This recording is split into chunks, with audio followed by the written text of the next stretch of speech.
Hey, you're listening to the Burnt Out Entrepreneur podcast, where you'll learn why you're feeling so burnt out, some insights and hacks to get you along this entrepreneurial journey. I'm Kylie Yota, former oil and gas manager turned health coach, life coach, and business mentor for female entrepreneurs just like you and help them heal and recover from burnout. Hello and welcome back to another episode of the Burnt Out Entrepreneur podcast. Today we are talking to Maria Kellis, and on our pre-interview, it was such an amazing conversation, so I'm so excited to dive in. But she is a leadership coach. She is an intuitive business consultant. She's also a speaker and an author. We're going to talk more about her book later, but she graduated from MIT. And she's also been around the globe. She's originally from Greece, but now she lives in Thailand. She's going to talk about that as well. And just the freedom that she has after she found her alignment and she discovered her authentic voice. And that's what she does with her clients today. So, oh my gosh, Maria, I'm so excited for you to be here. Oh, thank you for having me. And I am so happy to be here and share this story because I feel that we need stories like mine to empower and inspire us. Yes. Yes, right now my life is the dream life that I've designed, but it was not always this way. There was a time where everything was at a complete stop. Mm. My body was broken. I was in a wheelchair. My fiance left me. I had no money. Like literally, I was on welfare qualifying for food stamps. This was, and this is real. And Yeah. I do want to show to people that when we think it's game over, it's just another chapter starting. So Yeah. no matter how bad things are now, you can turn things around. And that is the message that I really want us to focus today, is this idea that no matter where you are, you can do it. Yeah, I love that, because I thought I had a game over situation myself, not just the physical shutdown on my body, but there was a point in time where my relationship was in a shambles and, I attempted to take my own life. But then when I was going down and everything was going black, I said, you know what, God, I'm sorry. I made a mistake. And if you save me, I promise I will do what you asked me to. So that's why, I ended up writing my book about my story, and because that's something that he had asked me to do, and then starting this podcast and just doing the business and helping other women. Like that's part of the call that he had on my life. And I'm like, well, okay, I'm here now, you know. And Yeah. this is real. I do want to also say that there was a time when I was suicidally depressed, and it was my faith. The only thing that kept me from letting go was the fact that I knew that there was something that I could strive for in the morning. And I Yes. do want to say, by the way, for anybody struggling with depression, that there's those amazing hotlines. I use them a lot in Yeah. the past. And Yeah. there's people who perform incredible service and support people in the lowest point, because your lowest point is not the end. It's not the end point, and it doesn't have to be. So don't ever give up on yourself. Don't ever give up on life. It only can be amazing. And if I can say how, if you had told me when I was growing up that my life was going to be so amazing, I'll be like, wow, that sounds like a dream, but I don't think I can do it.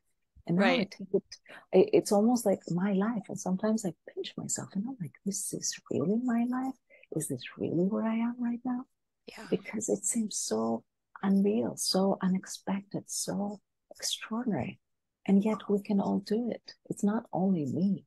I have Yeah. students, and I have the people, the people that I work with get extraordinary lives, because as we change, the world around us changes. Yeah. Yeah. Yeah. So I was like, can you just tell people a little bit about your experience and how you went from, like Drake said, started from the bottom, now we're here? Mhm. Because I think understanding your backstory of like how down downtrodden you actually were to how you are now. Like there's a major shift that happened. And I think that's the beauty of your story, how you were able to shift out of that and how you help your clients now shift out of things and like really have the extraordinary lives that they have as well. So yeah, tell us Absolutely. more about your story. Yes, and I it, it's going to sound very dramatic, but it was. Yeah. And so I grew up in a family where my father was not exactly mentally stable, so there was a lot of abuse, and uh, and so that means that I grew up with very low self-esteem. I grew up feeling, um, and and unfortunately, as a result, my brothers also pick up this idea that Maria is worthless, Maria is nothing, and so I grew up with this song in my head, I'm fat, ugly, and stupid, and even though I tried so hard, I kept pushing myself and pushing myself to prove that this was not true, um, hence MIT, I felt inside that I was not good enough. And I felt that there was always something missing. I was miserable. I remember sitting thinking that why was I born unlucky? What is wrong with me? What did I do to deserve this bad luck? And and I kept having everything externally be perfect. People would look at me and say, wow, you have the perfect life. And in Yeah. truth, inside, I was in pain. I was miserable.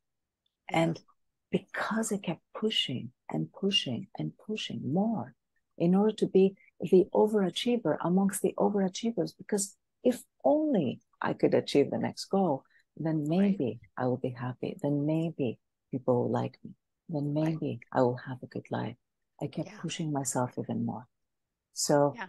um, and you said I went to MIT. Well, I actually have 3 degrees from MIT. So, in mechanical engineering, product development, and the Sloan School of Management. And my first job out of MIT was at the MIT Media Lab. So, I was doing extraordinary things. And yet, inside, I was not okay. I Mm. was not okay. And at the Media Lab, I met a man. So I got engaged, and he was starting a PhD at Berkeley. So we moved across the country, and we went to Europe, and I thought, and somewhere along our travels, he proposed. I was so happy, and I was like, okay. I thought that was my life. I had a plan. It's going to be okay. Yeah. And then we arrived in Berkeley and things started breaking down in my body, but I didn't quite realize what was happening um, until there was this one weekend. I remember that something started going wrong. And it started with I was in the shower and the water was not turning hot. And I was like, this is strange. Why is this happening? Why is it Wow. not? And then I realized the fumes coming from the shower. And I was like, huh. So I was testing with my feet, and then I tested with my hand, and it was cold and hot. And I was like, how come I don't feel this in my legs? And Wow. so I was like, something must be wrong. So I took my shower and then I went to the doctor. And the Yeah. doctor was like, there's nothing wrong with you, lady. You're fine. And I was like, Hmm. no, there's something really wrong. Yeah. And then the next day, there's something else that was wrong. So I went back to the doctor. And he said, well, there's really nothing wrong with you, lady. Mm. And the next day, I went back to the doctor because I was feeling a weakness now by Tuesday. And the doctor is like, do you need attention? Is this like, are you one of those, I Or can't like a remember the disease. hypochondriac or Yeah, something. like, Yeah. yeah, where like, I don't see anything wrong with you. And I was like, no. And Yeah. and then the next day, like something like I literally felt a real weakness. And I was like, I'm not going back to that doctor. So I Yeah. went to the emergency room.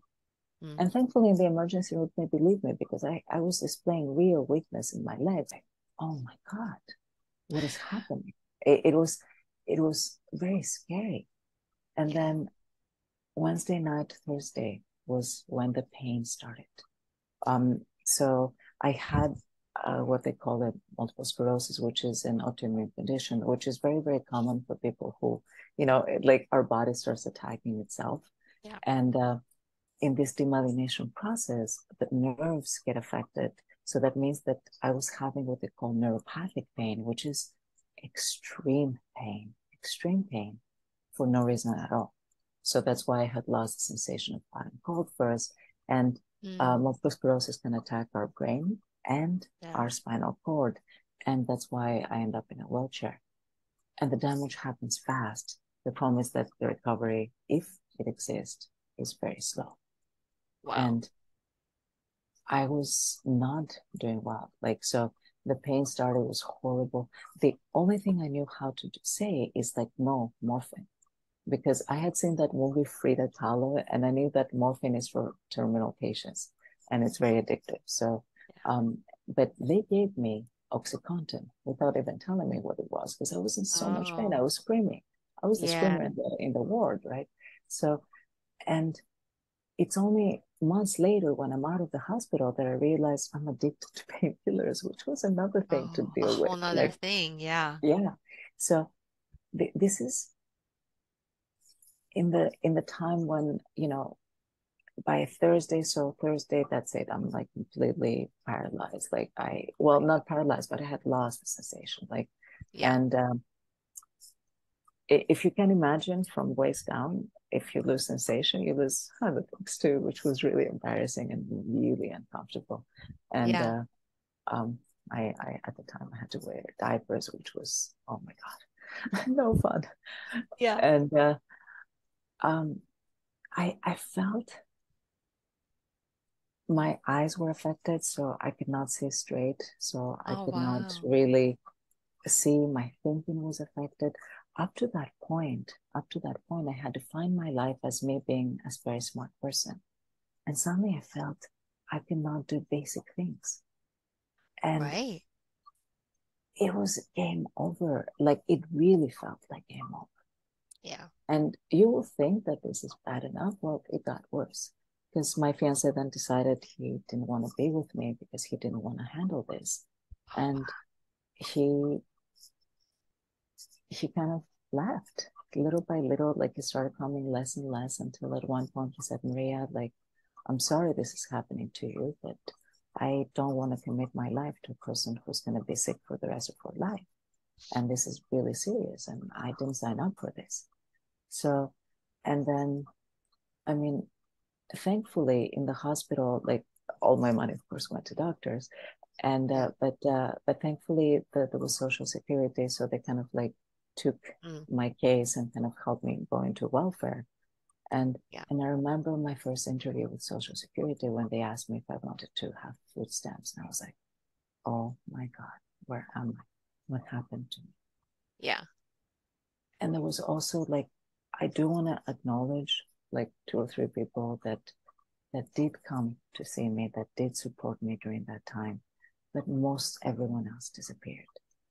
I remember I was interviewing at the time, and I remember there's this woman who called me and says like, "Oh, we decided to move forward," and I said, "Okay, can you wait a couple of weeks because I'm in the hospital?" And I remember this click on the phone. This says she just Whoa. hung up. She didn't even bother telling me no, and I was like, Wow. "Whoa!" It felt like everything was gone, everything. So Yeah. there is a message of hope there that for the first time I asked myself the question, who am I? Because I realized I'm not my feelings. My emotions were really dependent on the drugs I was taking. I'm Yeah. not my thoughts. My brain was fine. I can do basic functioning. I'm Yeah. not my body. My body was not working. Yeah. And yet I had an awareness of me.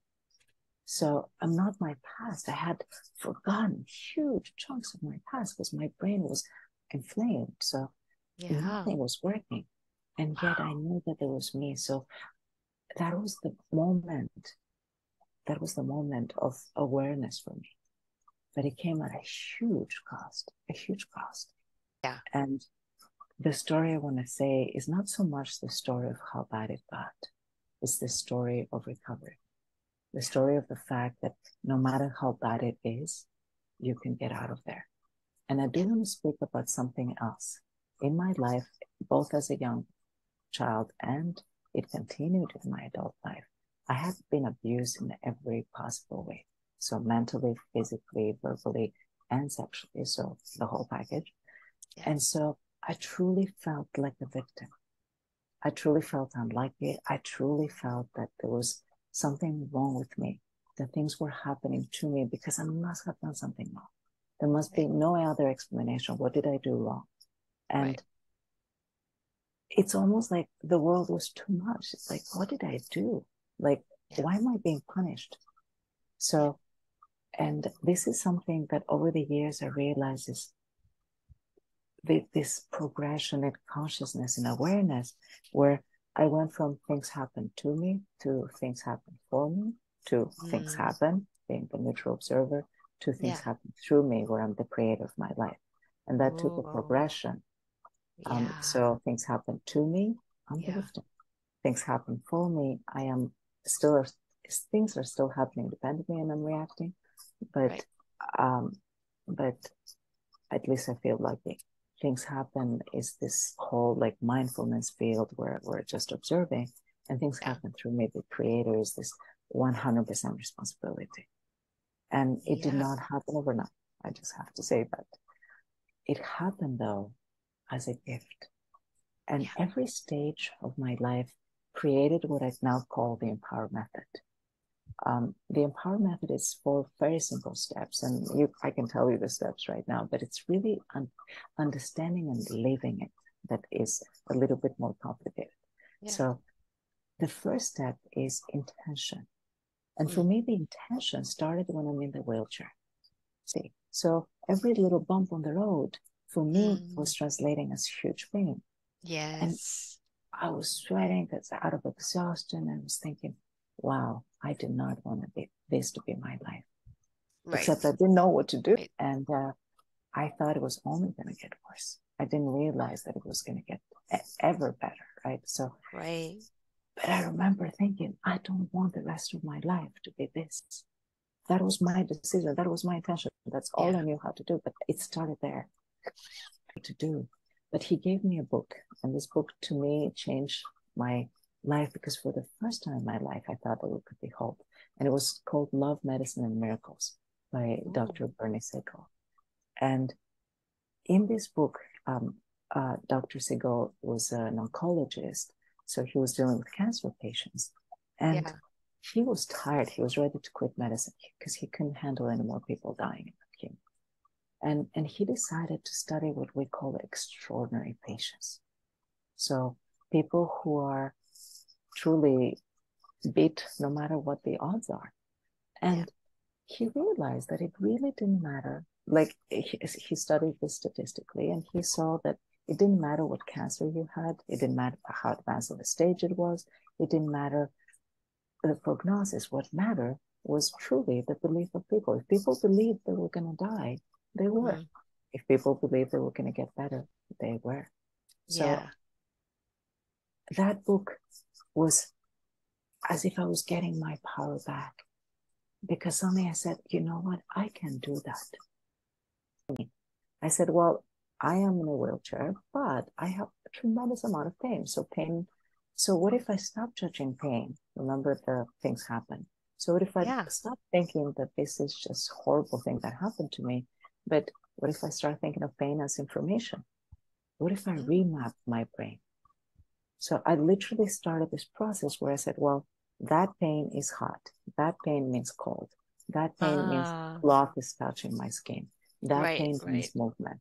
That pain means, well, I fell down and it hurts, right? Or Right. that, or that I hit something on the side, like because we had these bars where we could walk, and of course I fell, Right. right? Yeah. But I started realizing that not all pain is bad. Oh, and that's what I want to say. And it took Yeah. a long time for me to recover. So I was for a few months in the recovery hospital, but then it literally took me 18 months to get out of the wheelchair. Wow. And I do want to speak about depression because I was fully depressed at that time. I felt that there was no hope whatsoever. Um, like I thought that I was deserving these horrible things. Yeah. I felt that this was life as I understood it was over. Yeah. And so I felt that I believed them. And this is something I want to say, no matter how down you are worthy. You are not broken. I had people in my recovery, because it took years for me to recover from the trauma, from the abuse, to be the happy person that I am today. I had Yeah. people who will be, who told me that I was broken beyond repair, Yeah. that there was nothing to do, that in my case, there's just some people who are not meant to heal. And I want to just say that is Yeah. so not true. That is so Yeah. not true. Yeah. And I'm not just saying if I can do it, you can. I'm saying that there's hundreds and thousands of people who have done it. So Yeah. you're not alone. Don't ever give up on yourself. Don't ever believe those people who are small and who tell you horrible things. That is not true. It doesn't Yeah. matter what they think. That's on them. That's not on you. You Yeah. have extraordinary abilities and power, and everything can turn around. Yeah. To this day, the doctors, they're like, I'm in a long-term study for multiple sclerosis. It's called the EPIC study. So it was part of UCSF. So, and in that study, like, I remember a 10 or 15-year anniversary, I went there. Wow. And so now I arrived in the hospital, like, for the anniversary, and I had lost weight. I had lost 150 pounds. So I was like this happy, healthy person. Like literally one of the doctors said, it's nice to see the exception, right? So you Yeah. can be the exception. So I was going to ask, in your opinion, how critical is it like to shift your mindset? I mean, 100%. yeah. I truly Yeah. believe that the reason I got sick is because I kept pushing myself to the point of burnout. And for me, it manifested as a very serious disease. Yet for other people, it manifests as something else, but it always takes its toll. There's no way you can keep pushing yourself beyond its limit over and over and over again without it eventually manifesting. And when it does, it can be a story like mine, when it feels like a game is over, where it feels like everything is horrible. So I do want to say that the there is no way to push yourself over and over and over beyond your limit and not pay a price. It always takes its toll. Yeah. Yeah. And the reason I'm saying this is because we tend to ignore our bodies, we tend to ignore our health, we tend to ignore balance, and we believe that this is okay because it happens, because of what is going on. And yet, I Yeah. do want to say that this is not something that you can do to yourself without paying eventually a price. Yeah. That's so good. I know. And then, right, you wrote a whole book about yin yang and the art of balance. So, yeah, just tell us a little bit more about that and explain to the audience how you, right, yin and yang is kind of like an Eastern concept, right? But the way that you've applied it, it has very Western implications. So, yeah, just tell us how you did that. Absolutely. So I'm going to start with the theory of the yin yang. So the yin yang, most of you have seen that symbol. It's this Chinese, ancient Chinese symbol. Half of it is black, half of it is white.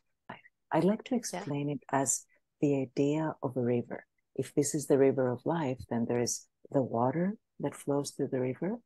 But then what we have is the river bed, which is where the river is contained. And so I like to think of the yin as the water, as the flow, and the yang as this harder, um, tougher exterior, the container, as it were. Yeah. So in the West, in our society, and I'm a business coach, so I work with businesses, we tend to focus on the hard container. We tend to focus on systems and processes, and we tend to focus on the KPIs Yeah. and results, and all this is the hard container. Yeah. And yet, I truly believe in this idea of balance. So when I say that I kept pushing myself, I kept doing everything harder and harder and more and more. Remember, I came from MIT, so I was an Right. overachiever there, which means that I was like so busy doing so many things at the same time. Yeah. I used to have a schedule that was every hour, and I would operate with my schedule. If you ask me on Tuesday what day it was, I would probably say Wednesday because I was already going through Tuesday. So I was already planning Wednesday in my head, and I didn't even realize I was going through life. I was just completely not present. I was Yeah. on autopilot because I was planning and organizing. Everything was planned. I Wow. took things to extreme. Yeah. So this planning, this um, results for me were not okay. And by the way, because of maybe because of the abuse, but also because I had no self-respect and appreciation, and I had no self-love, I never acknowledged myself for anything. Right. I will do these extraordinary things and I'll be like, okay, done, what's next? Right. And I will totally be down on myself if I made any mistake. And I will be totally okay if it was normal and expected of me to do the extraordinary Yeah. in achievement. And Yeah. so I kind of didn't even take, I took myself for granted. I Yeah. never said anything good to myself. And Yeah. because people had been abusing me in my life, like I thought that blaming me and telling me how I'm not good enough was normal. So I would be like, oh, that was so stupid. I'm so stupid. Like that Right. self-talk Yeah. that, oh, how can I be so stupid? How can I be such an idiot? Like this is what I was telling myself because Yeah. I had been programmed almost that way. Mm. And and so after the wheelchair, I have to say that it did not take me 5 minutes to get better because I had this negative programming in my head. Yeah. So it took me years and years to realize that I could change that. And I Yeah. took a conscious decision. It took a conscious decision. And I remember we were talking about the Empower method. The 4 steps are first, intention. Second is clearing, letting go. What are you Yeah. willing to give up? The third one is gratitude. And the last one is trust and faith. So I love it. in that method for me was 2 years at a time. So the first one was the intention, right? Remember, I don't want to be in the wheelchair. Well, it took me 2 years to get out of the wheelchair. Yeah. Well, 18 months, but still, it was a long time. And in that whole time, I kept the intention that I am not going to spend my life in a wheelchair. Yeah. So this is the first step. The second step is letting go. The second step in this empower method is letting go. And I do want to say that letting go is giving up your pain, giving Mm. up the memories, giving up the righteousness. Because what Mm. keeps us being the victim is that, wow, this happened to me and it was horrible. How bad can it be? And Yeah. guess what? As far as victims were concerned, I was at the top of the list because Right. people will tell me a horrible thing. I'll be like, well, this is bad, but let me tell you what happened to me. And I kept reaffirming my past. Mm. I Yeah. kept remembering and holding on to it. So I had to let go of this idea that of this identity of being the victim. And I Mm. had to let go of the fact that whatever bad things happen to me, Right. it's okay. I am okay. Yeah. And so I started reprogramming myself literally. I when I was a kid, like in the cartoons, they had this like big machines that go in your head and program you. And I was like, wow, what if I realized I had brainwashed in my life, but with Mm. bad messages. And I said, Yeah. well, what if I brainwash myself in a different way? What if I brainwash myself in positive Yeah. messages? So I started getting all the books and the affirmation by Louise Hay and Wayne Yeah. Dyer, and I would like listen to these positive messages. And then I said, well, I have a lot of time when I'm sleeping. Well, in the cartoons when I was little, they will like play this in their sleep. So I was like, well, what if I do this for me as well? So Yeah. I literally started listening to these positive messages as I was sleeping. And I started realizing that I didn't have nightmares anymore. I started Mm. realizing that I will wake up happier. Mm. Because in the past, well, so I started by meditating, and literally I Yeah. started meditating for pain. And then I will sleep at night and I will wake up miserable and depressed because all Oh. this was stored in my body, in my subconscious. So the moment I went Yeah. to sleep, I was back in that pain. Mm. So there was, it's almost as if it was trapped there. I was like, Yeah. okay, I'm going to brainwash myself out of this. And I did it because I could, because we have that power. Yeah, our brains are so amazing. Like you said, I we only use 7%. And like once we can tap into that power of our brain, because right, it's our brain that produces the chemicals in our endocrine system. Like what we think will create, like they Yeah, say creative juices for a reason, because there's actually creative juices that form in your brain, you know? absolutely, absolutely. Yeah. And those chemicals. So if we are, and I do want to say that if you're one of those people that have been abused and you have a lot of trauma in your body, this stays. And that means that you're in constant stress. Mhm. I was in constant stress Yeah. because of all the abuse, because of all the trauma that was held into my body, all those memories.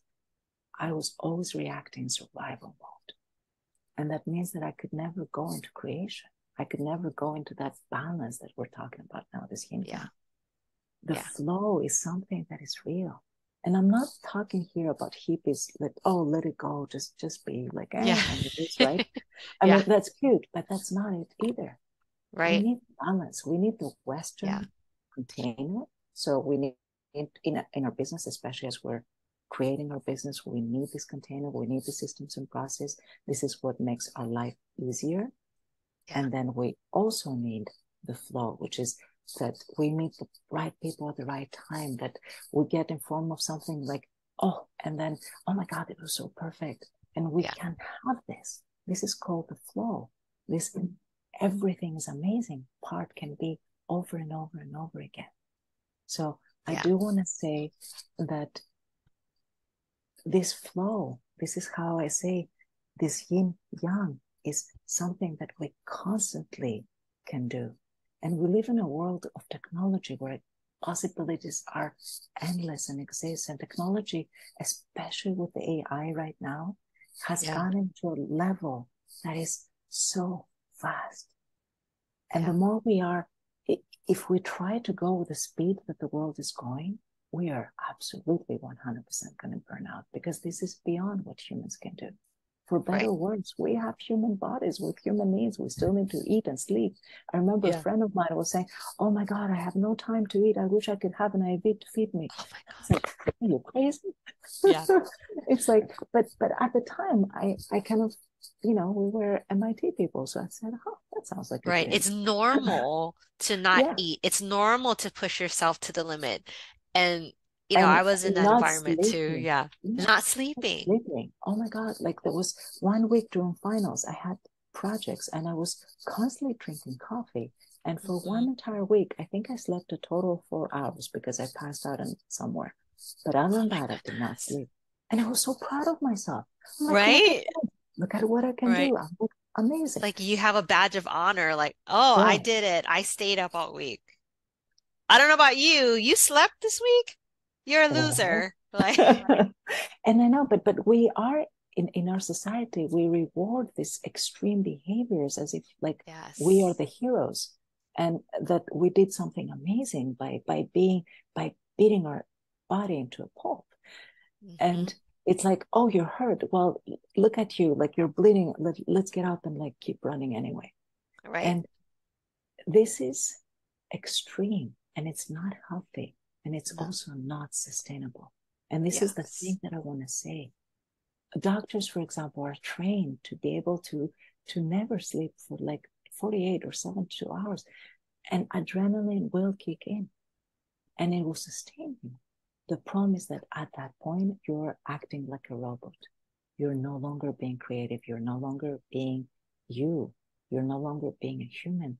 And unfortunately, it always takes a toll. When I was in business school, they were telling us how there's this statistics that managers are divorced and miserable and alone and sick. And they were like, well, they had an ethics class and I don't remember what else, like to try to get us to not be part of that statistic because Yeah. Harvard Business School had come up with that statistic and they had looked at the top level CEOs and seen how unbalanced their lives were. Yeah. Most of them were divorced, most of them were miserable, Most of Yeah. them were sick. And now, Yeah. and now we have this epidemic of opiates, and most of them now are addicted to drugs. And Yeah. it, we don't need the drug dealers anymore. We just go to our doctors now. That's how we get drugs. And Right. so if you have enough money and you're making enough money, you can get anything under the sun.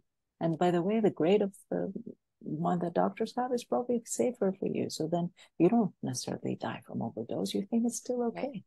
I'm Right. like, Right. oh, It's yeah, permissible. yeah. Because hey, Yeah. it's my doctor that prescribed me, must be good for me. Right. Yeah. No. So this is Oh, not fair to your body. This is not okay. And yeah. we're talking about burnout. Well, no wonder we're burning out at record rates. When you feel yourself, I can tell you right now that I wake up happy. I am smiling when I wake up. Life Yeah. is so good. And in I remember being stressed. I remember that feeling like I couldn't breathe because I Yeah. was so stressed and scared. What if I Yeah. cannot do it? Because I was pushing myself so much that any tiny little mistake was game over. Right. Whereas I would beat myself up to pulp for any little tiny mistake. Now I forgive myself. I'm like, hey, mistakes are part of the equation. Yeah. I say, well, I say mistakes don't exist. It's either a learning experience or a Mm. redirection. Which one is Oh, it? I like that. So, what did you learn from this? Okay. And in my Right. team, like people in my team, like sometimes people feel really guilty, and I'm like, hey, stop. Guilt and shame are useless emotions. What did we learn from this Oh, yeah. experience? What can we Yeah. readjust?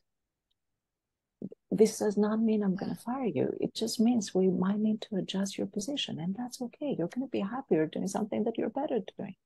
Right. So, this is something that's truly important. Don't punish yourself for what Right. you did wrong. Okay, well, what does that mean? Who judged it for wrong anyway?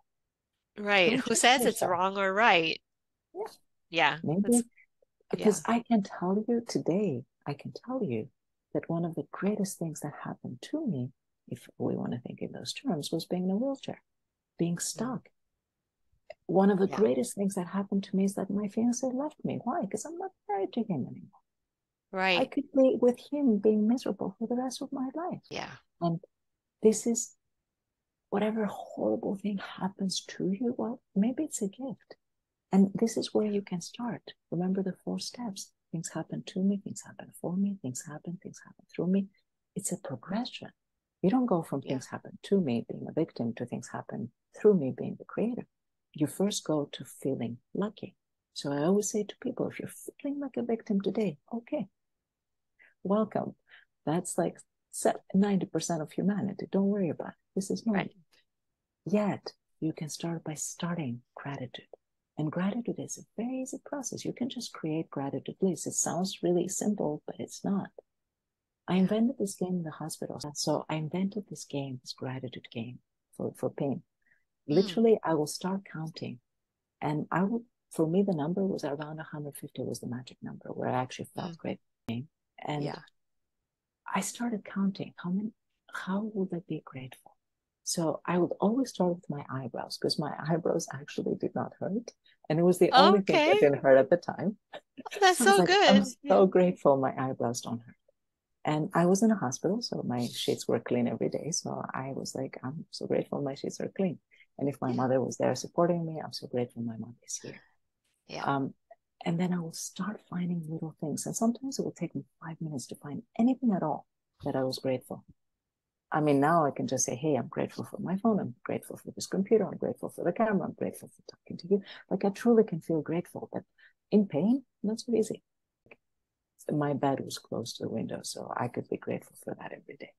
Yeah. Right. And it's the little things that matter because no matter how bad things are, there's always something good. Look for Yeah. that. You can be I remember years later after that, like we were in Puerto Rico, we were traveling, and I was like looking, and I was like, "Oh wow, this is so beautiful!" And everybody started laughing, and I was like, "What did I say?" And they said, "Maria, look down." And I said, "What?" I was looking at the trees and they were extremely beautiful. They were full of flowers and they were Yeah. bigger than any other tree I had seen. Well, that's because they were sitting on top of the garbage disposal. And so there was all this garbage underneath that was Yeah. feeding the trees. And I was just looking at the trees. And they were like laughing because I had completely missed at that point the Yeah. bad things. And Yeah. I'm like, okay, well, that's me. Right. The glass is half full, right? Absolutely. Look at the trees. Aren't they the most beautiful we have seen so far? Okay, Right. they're being fed Yeah. by the garbage. Yeah. But hey, for them, it's nutrients. They're not charging the garbage. They're like super happy. Look at those trees. Exactly. They were like literally the healthiest trees I had seen in Puerto Rico. They were Oh, beautiful. The flowers were incredibly big. So they had all the wow. nutrients they needed. Right. But I mean, that is life, right? I feel like that's a whole metaphor to your story. Like the crappiest things is what fuels the growth. Absolutely. Absolutely. Yeah. So no matter what happened to you, think of it as feed. Think of it as the nutrients for those trees to be the most beautiful trees.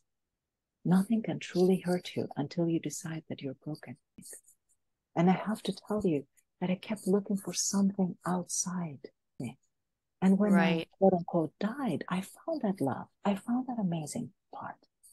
And Yeah. yet I also realized that there's amazing grace within this life. And when I came back, okay, my initial reaction was like, why did you bring me back? You can Right. go. Yeah. That's what you hear But from most of the people that have that beyond experience and they come back, they're like, this place sucks. Like that place was way better. I want to go back. but I realized that I have a purpose here. And my Yes. purpose is to help and support this. Truly, Yes. every client I have, I'm so grateful to them because they're helping me fulfill my purpose. Yeah. And we can make this world a better place, one person at a time, I one day love at a it. time, one Yeah. story at a time. And you can do it too. There, every little thing you do matters. You matter, and Yeah. you can do it. Oh my gosh. I love that. Your message is so powerful. Your story is so powerful. And but like you said, it's not just your story. Anyone can have the power, harness the power to create something different. Like no matter what you're seeing, no matter how dismal it looks, 'cause if you believe that you will live, if you believe that you can succeed, if you believe that you can do whatever it is that you want to do, then therefore you can achieve it. As you said, it is not, my story is not unique. It really is, you have the power to change business. When you say, oh my God, I'm going to go out of business, well, tomorrow is another day. Well, maybe tomorrow is the next big client is going to come. Don't ever give up, Yeah. ever, for no reason. In your business, things are difficult, yes. As entrepreneurs, we sometimes have to do all the jobs. We have to be the manager, we have to be the programmer, we have to be the speaker. Well, in my case, we have to be the cleaning lady sometimes, and that's okay. Yeah. Don't ever give up. Yeah. And also get people to use use the resources, the technology that is available. We live in Right. the world of AI. Yeah. AI right now is serving as if we have some virtual assistants all the time with us. Yeah. I am loving ChatGPT. OpenAI is a gift to me to Right. change my life because I don't speak English as my first language. Oh, right. I was in Greece and then I grew up in France. And Right. I literally wrote a book that I'm actually going to give as a gift to the audience, which is AI and the yin yang. So enhancing leadership. So how do we combine this ancient wisdom with modern tech to Oh, create so good. leadership, to create progress in our Yeah. business? How do we leverage this whatever is happening? Because in the 60s, cars were cool. And now, like, those cars are antiques. Right. Well, in the 80s, we had our first computer, Commodore 64. Right. We were so excited. Now it's like, it's a museum piece. Right. or even smartphones. Yeah. And right, remember the brick phones and then the Nokia Oh, phones, and oh then my now we God. have Yeah. smartphones. Who would have thought? My my phone today is more powerful than a workstation was when I was in college. Exactly. Because it is. It's Yeah. incredible. The speed of technology is incredible. And it does Yeah. not mean we need to be scared. In fact, our leadership can use these resources and Right. find that. Yet, I do want to say, because the young is going so much faster, our yin, Mm, our flow, our being in balance, being in our center needs to be even more powerful. I think of it yeah. as the eye of the hurricane. As Mm. things are going faster and faster and faster, the only safe place to be is in balance in the center. So come Oh, back to yeah. your center, come back to you, come back in your power, because that Yeah. is how you can manage these incredible steps and changes. Ah, my gosh, I love it. Oh, what a good way to round it all out.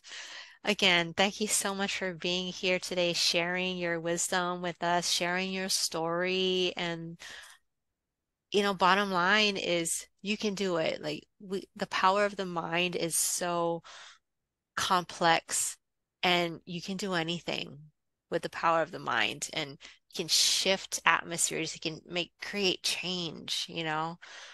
Just thank you for your story, and like you said, that wheelchair experience that you had, like now all of us are gleaning from it as well. So like it wasn't just meant for you. It was meant for you to be able to change the world with your message. And Thank you.